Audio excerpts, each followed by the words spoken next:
I'm Bill Jasper with the New American Magazine. I'm in Coeur d'Alene, Idaho. Your library board. Sounds like a rather mundane issue. Well, here in Coeur d'Alene, as in cities all across the country, there are lots of battles heating up around libraries. What's that all about? Well, we have with us here today a candidate for the library board, Tom Hanley, and we have one of the ladies here who has been really an activist in this issue for the last year and a half, 2 years. And we're going to ask them about what's going on with the library here. So, Marianna, you've been involved. This is Marianna Cochran, and tell us about your group and why this has become such an important issue here. Sure.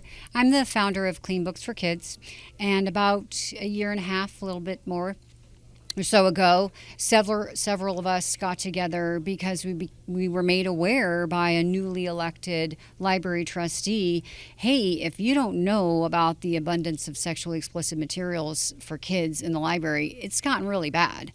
And so I started to dig in and found shocking examples of what is available to kids, not just things that, seem a little bit naughty. I'm talking raunchy, sexually explicit materials in kids' books, about kids, for kids.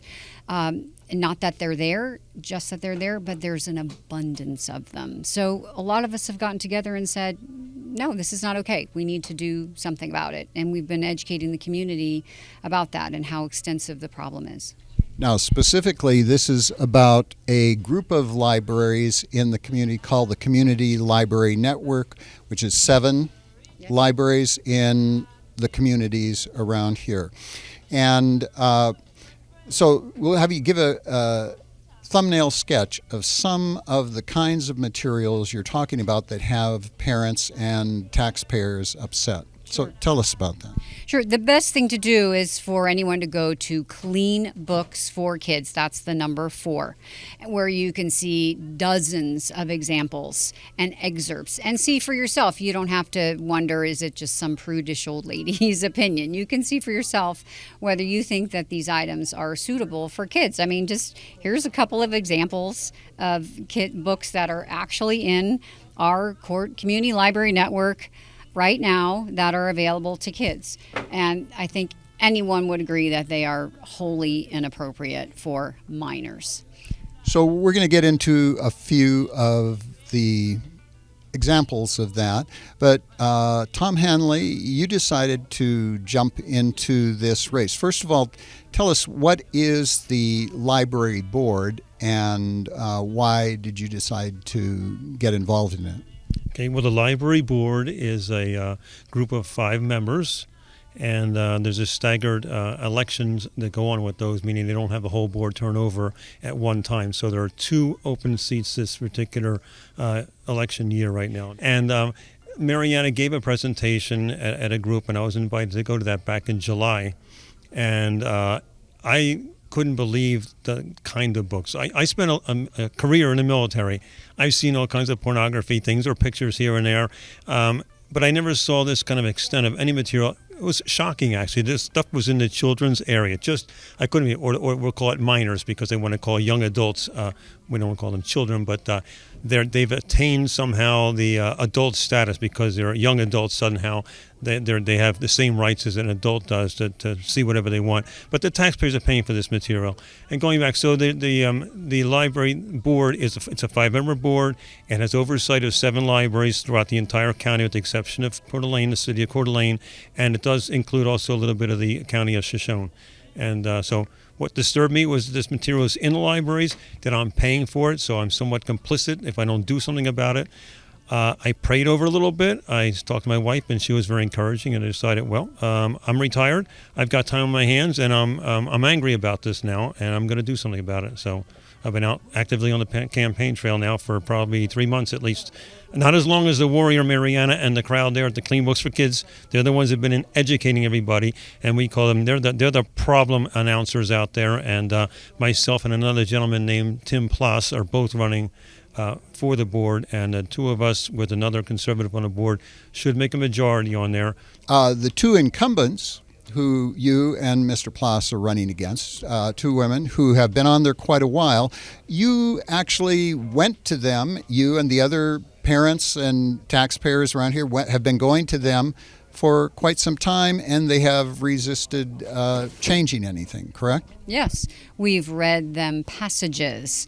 We have emailed them passages over and over again from a multiplicity of books. And we have them on video even saying, no, there's no obscenity in our libraries. So what do you call that? Denial? Obfuscation? It's hard to understand. An unwillingness to be accountable. All reasons that, in my opinion, make them unsuited for that position any longer.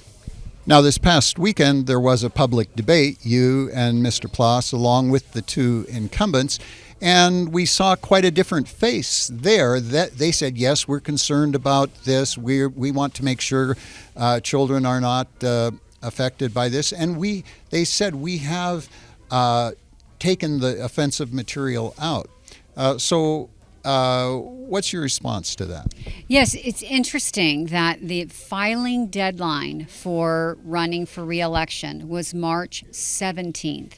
There happened to have been a board meeting on March 16th.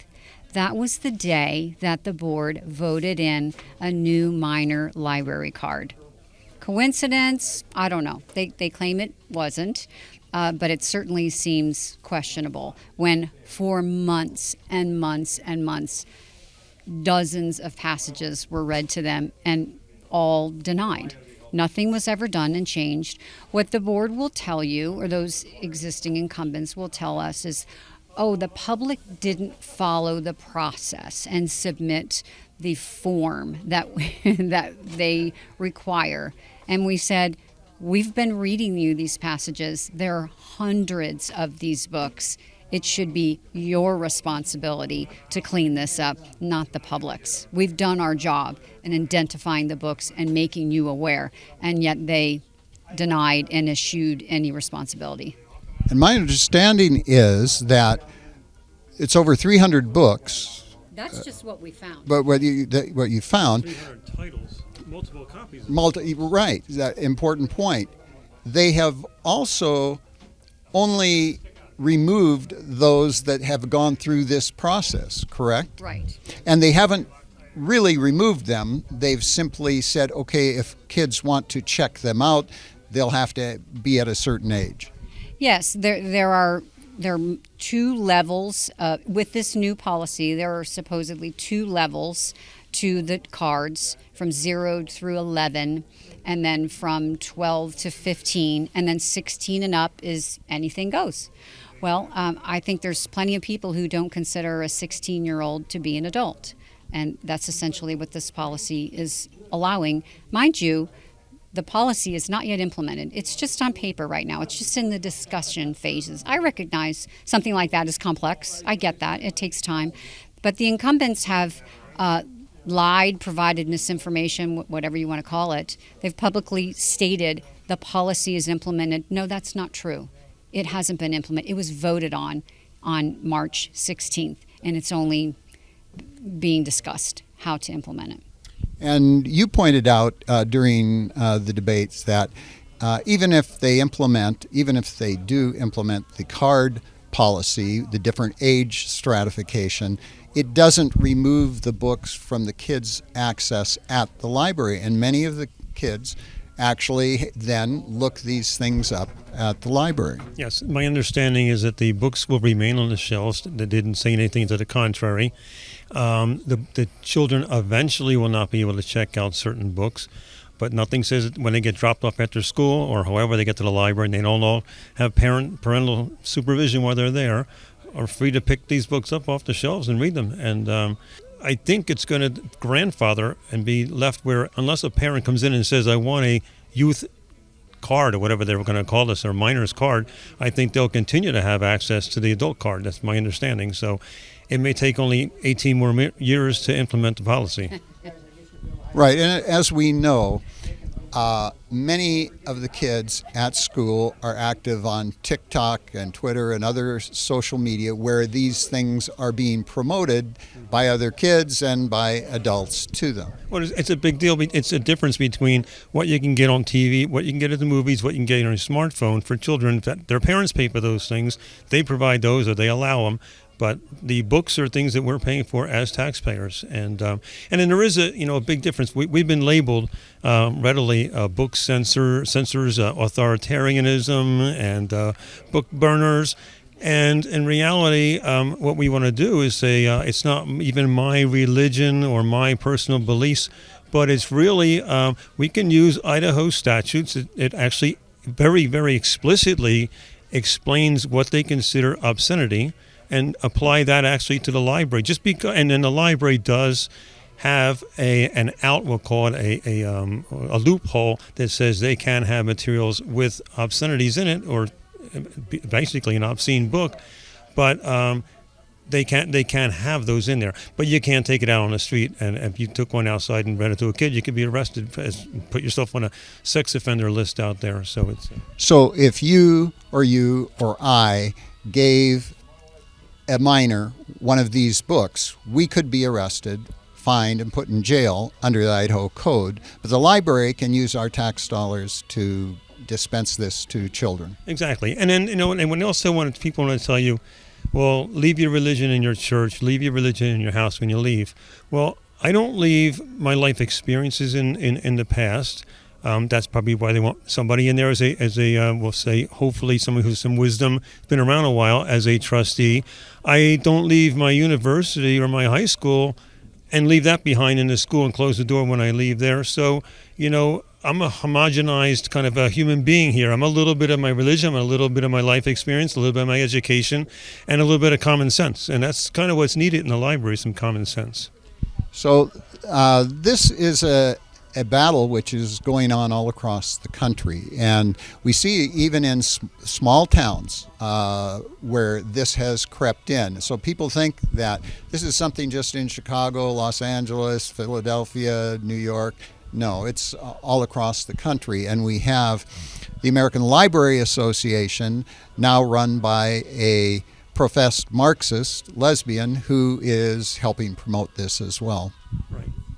I understand that her tenure starts later this year. I think in July but she's actually come out publicly saying, "Hey, we now have a Marxist running the ALA." Right, so they have an influence also on how libraries are run. We don't work for them. The library itself is not a member, but the individual librarians they're funded, and they go to the conventions they might have or whatever.